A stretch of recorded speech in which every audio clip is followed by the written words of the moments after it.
Hola, aquí comienza un nuevo capítulo de Libros y Mentiras. Y hoy vas a tener que prestar mucha más atención que de costumbre, porque vamos a hablar de las mentiras.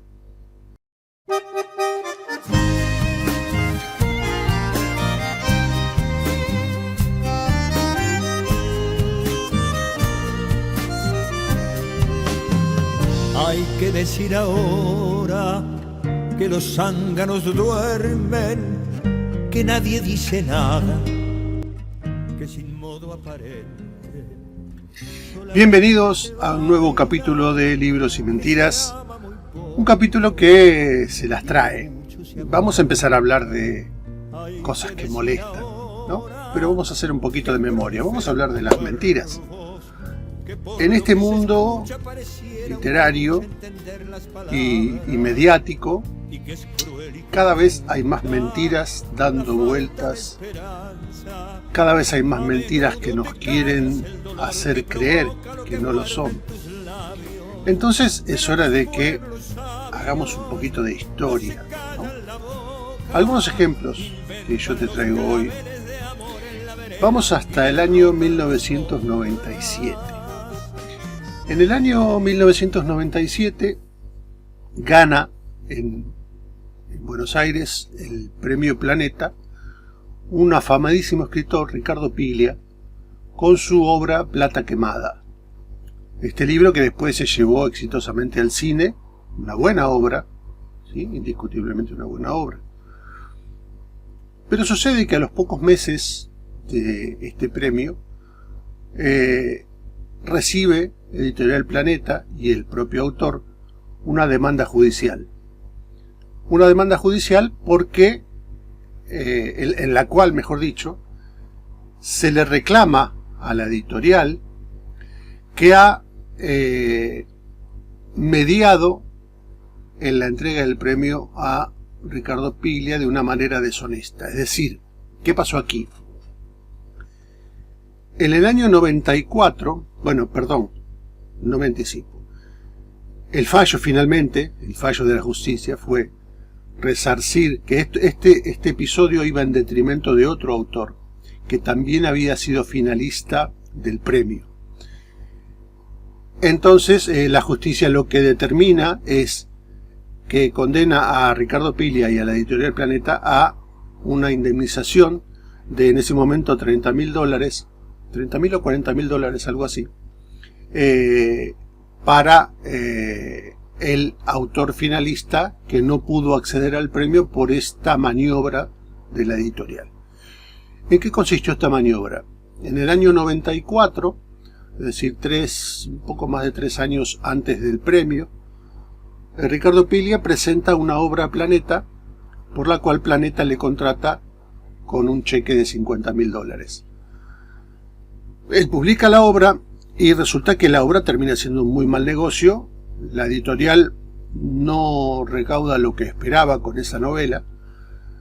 Entonces lo llama a Piglia y le propone que se postule al premio del año 97 para ganarlo y con eso la editorial resarcirse de aquel contrato que había sido fallido, que no había tenido éxito. Esa es la maniobra que ejercen entre Planeta y Piglia y le otorgan el premio en el 97, que después la justicia le falla en contra.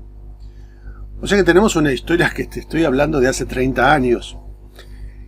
Algo que evidentemente hoy vemos, nos asombramos por los manejos extraños de este premio y toda la polémica que ha traído los 2 últimos premios del Planeta que se han otorgado y demás. Pero como ves, si vamos a la historia, vemos que hay un manejo corporativo permanente, ¿no? Porque Piglia en aquel momento trabajaba para la editorial. O sea que esa es una metodología que nos muestra las claras de que no se premia aquí la categoría de una obra, sino el negocio que se puede hacer detrás, lo cual atenta directamente contra la filosofía del arte de escribir. Pero esa no es la única mentira O sea, hoy por hoy es una mentira que está en auge porque estamos hablando del premio Planeta. No es mi intención caerle con animosidad al premio, sino simplemente mostrar las cosas como son, para que aquellos escritores que quieren presentarse a otros premios no caigan en la inocencia de pensar que todo esto siempre se maneja igual. Evidentemente hay premios que no son tan manipulables o no son manipulables directamente y sí premian la categoría o la calidad de lo que se presenta. Pero este manejo, cuando hay mucho dinero en juego, hay que ponerlo un poquito bajo la lupa, ¿no? Pero ahora te voy a contar otro episodio de estos.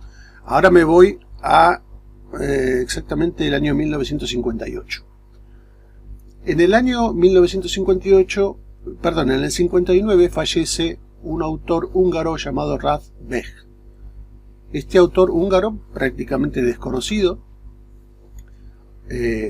trabajó toda la vida como abogado, fue un abogado muy exitoso y ha escrito más de 40 obras, ¿no? Más de 40 libros de diferentes temáticas. ¿Por qué te lo traigo a colación? Porque en el año 72, en Buenos Aires y en toda Latinoamérica, surge un libro que se convierte rápidamente en un tremendísimo bestseller, con no sé qué cantidad de ejemplares vendidos, un muy buen libro llamado Historia de la estupidez humana, firmado por Paul Tabori. Este libro realmente fue un boom de ventas en la misma época en que había grandes títulos que se vendían, títulos nefastos como Tiburón, porque lo precedía la película y rompió récord de venta, un libro pésimo, malísimo, aburrido por demás y mediocre, por supuesto.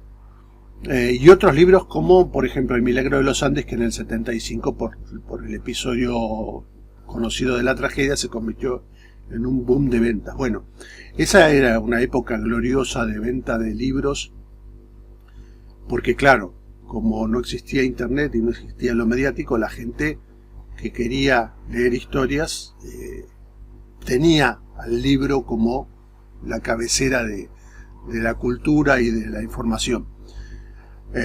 Otras épocas, ¿no?, en las cuales los editores podían contar con un capital para poder precontratar autores, podían realmente dedicarse a investigar la salida y apoyar la salida de autores importantes, noveles, pero de gran calidad, cosa que hoy ese juego ya no existe, pero muchos se han quedado en aquel romanticismo de la época en que editoriales como Losada o otras similares contrataban o precontrataban con jugosos precontratos a los autores que querían lanzar y que valían la pena lanzar, ¿no?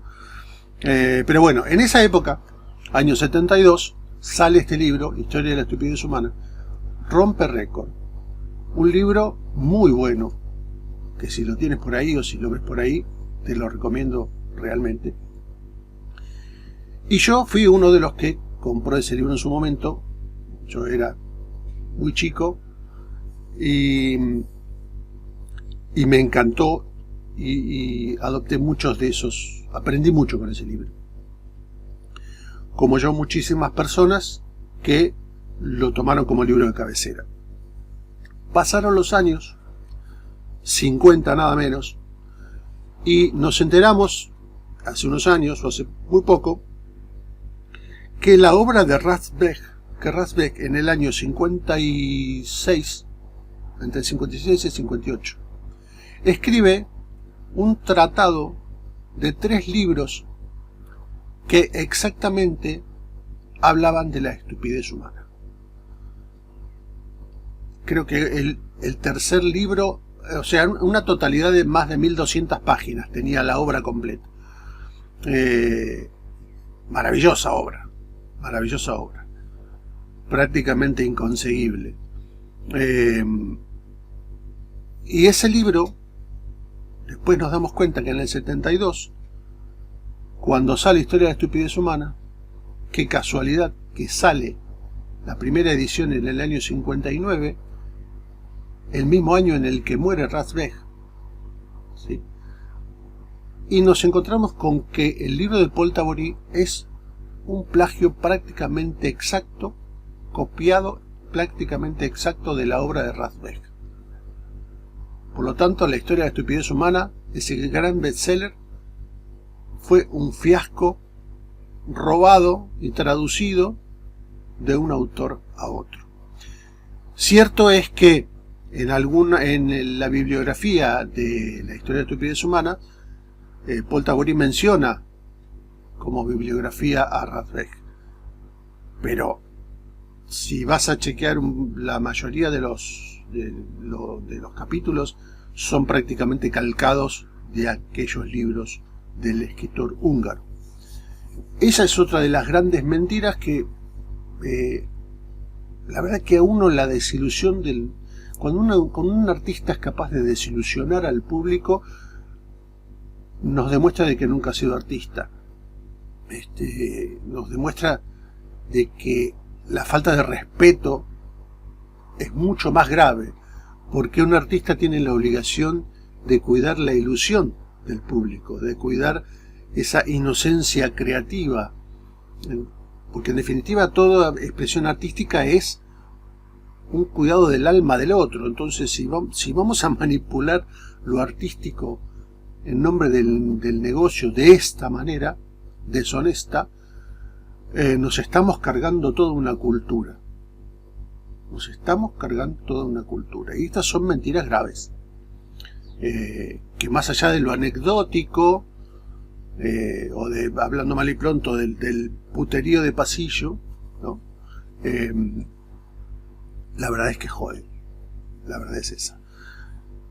Por otro lado, recordé también que allá por los 85, 86, en donde yo todavía andaba con mis 20 años tratando de publicar mi libro, buscando editorial y metiéndome en talleres, metiéndome en la SADE, en la Sociedad Argentina de Escritores y demás. Recuerdo haber estado charlando con el entonces director de la SADE de Buenos Aires y que me comentaran por los pasillos rumores que me parecían increíbles, que por ejemplo un famoso premio nacional de literatura había sido premiado por aquellas épocas por su obra, cuando en realidad el mundo de la Sociedad Argentina de Escritores sabía que esa obra premiada había sido producto de una serie de escritos que un preso no expresidiario, sino un preso, que admiraba mucho a este escritor y le mandaba cartas y le mandaba manuscritos a este escritor porque lo admiraba para que le diera su opinión.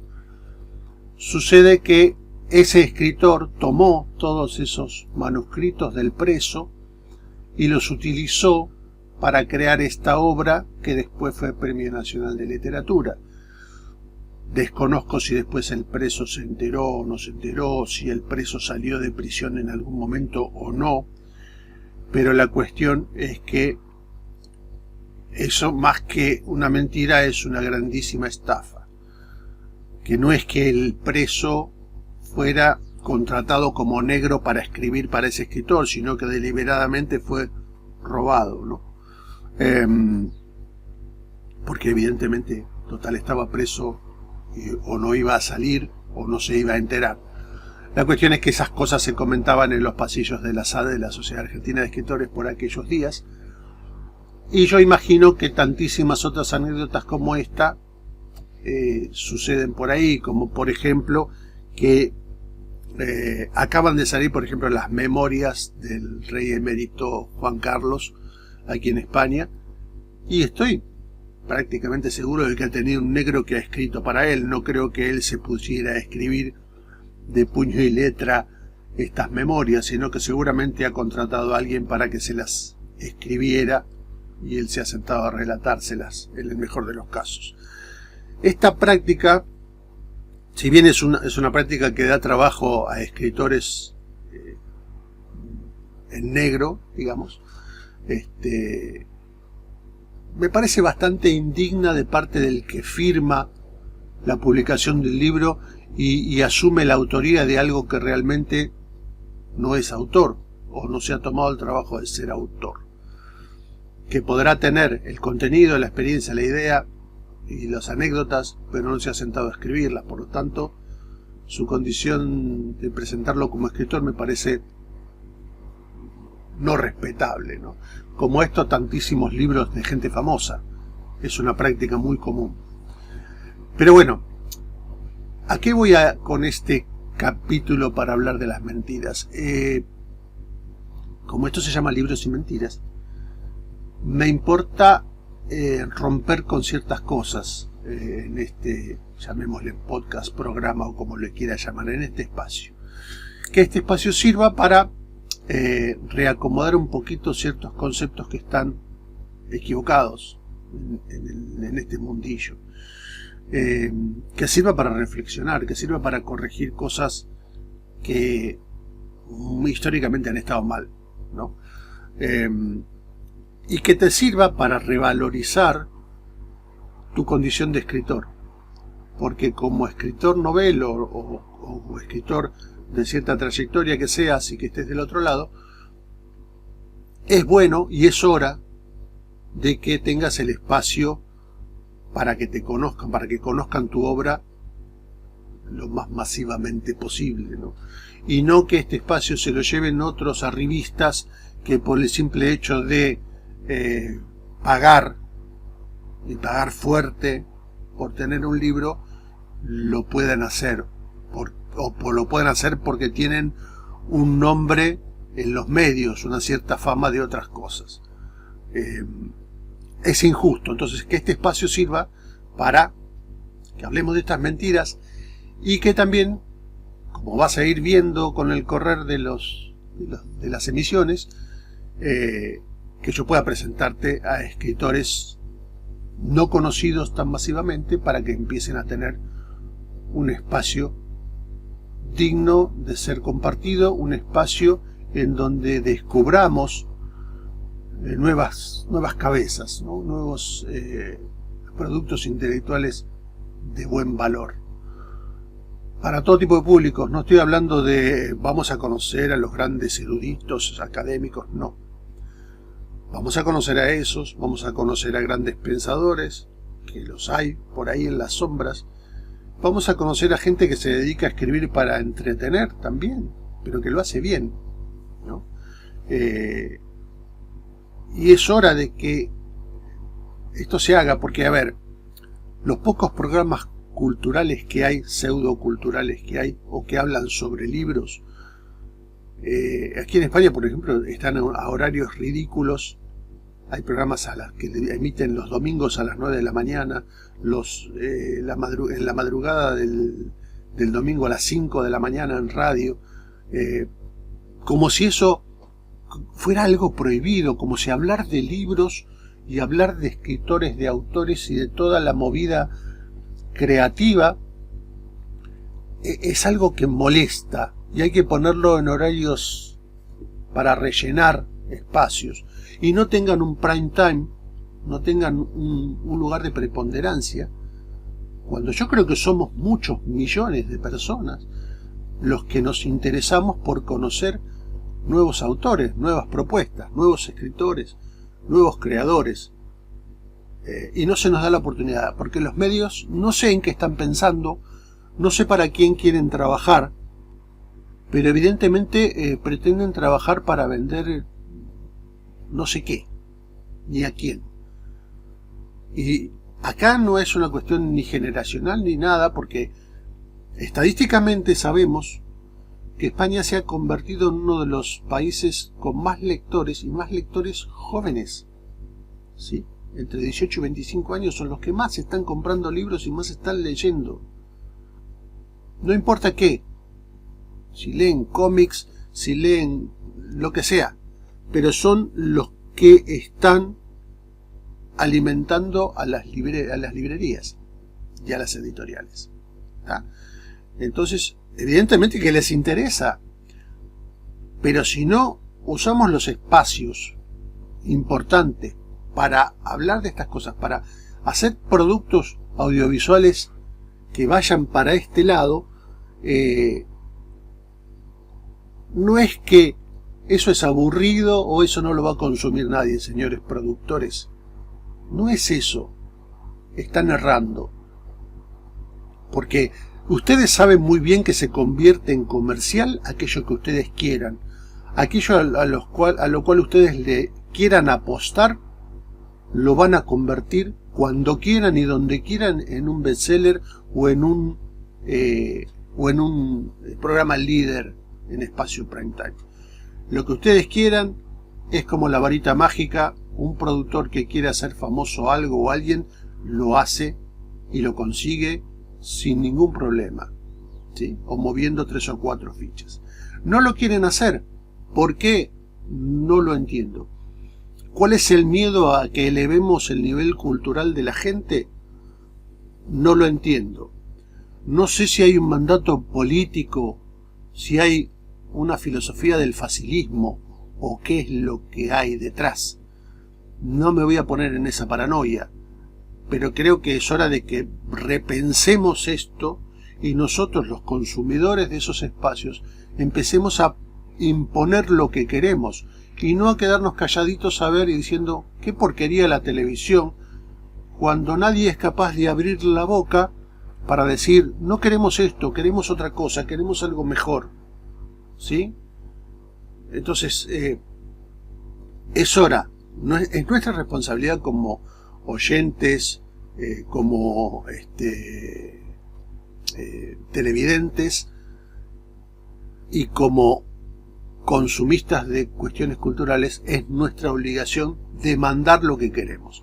Si nos quedamos callados y dejamos que lo manejen, la música la manejen 3 o 4 discográficas, los libros los manejen 2 grupos editoriales, las obras de teatro pasen totalmente desapercibidas porque ni siquiera se habla de teatro en ninguna parte, el cine lo manejen 2 o 3 productoras norteamericanas.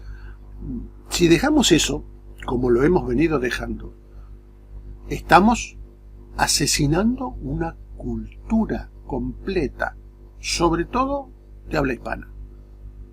Y eso es muy grave, y eso es un globo gigante que tiene que explotar. Y eso es una grandiosa mentira, porque somos muchos, insisto, los millones que queremos ver y oír y disfrutar otras cosas. ¿Cuántos chicos adolescentes han pisado un teatro para ver una obra de teatro? ¿Cuántos conocen el teatro? Si hacemos una encuesta, nos tenemos que agarrar de los pelos porque la mayoría no tiene ni idea y no ha pisado nunca un teatro para ver una obra de teatro. ¿Está? Entonces, mis amigos, libros y mentiras. Hasta acá llegamos. En el próximo capítulo les voy a hablar de una obra en particular. Les voy a hacer una propuesta en particular a todos aquellos escritores que están haciendo sus primeros pinitos, como decimos aquí en España, aquellos que son todavía escritores noveles, o aquellos que han escrito varias cosas pero siguen en el desconocimiento popular. Para ellos seguramente va a ser el próximo capítulo de este programa, de este espacio Libros y Mentiras. Gracias por estar ahí, gracias por acompañarme, gracias por difundirlo si estás de acuerdo con esto que hoy acabo de contar. Nos vemos en la próxima. Hay que decir ahora que proliferan cuervos, que por lo que se escucha pareciera una lucha entender las palabras, y que es cruel y que es mucha la falta de esperanza. A menudo te callas el dolor que provoca lo que muerde en tus labios, pero los pueblos sabios no se callan la boca, inventan los claveles de amor en la vereda y derrotan la sombra.